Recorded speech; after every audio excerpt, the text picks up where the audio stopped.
Të frikshme e të dhëmshme ishin pamjet e fundit të publikuara nga Zvicra, ku një autobus është përfshirë nga zjarri duke shkaktuar një tragjedi të madhe.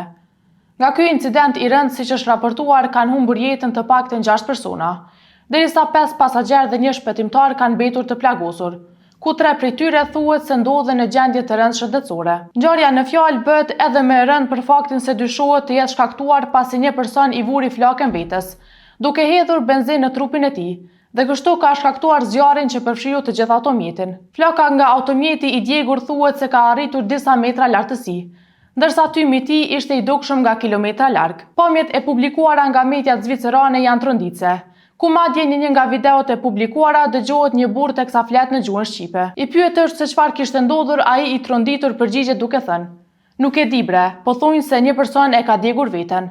Derisa në pamjet e publikuara shiheshin teksa fluturonin pjesët e coptuara nga xhaketat e shkatruara. Ndërkaq në kohën kur zjarrfeksit kishin bërritur në vendin e ngjarjes, në automjet ishte gjetur vetëm skeleti i djegur i viktimes. Rreth këtij incidenti, policia po i vazhdon hetimet për të kuptuar plotësisht rrethanat e sakta të ngjarjes, derisa autoritetet thuhet se nuk i kanë identifikuar ende viktimat.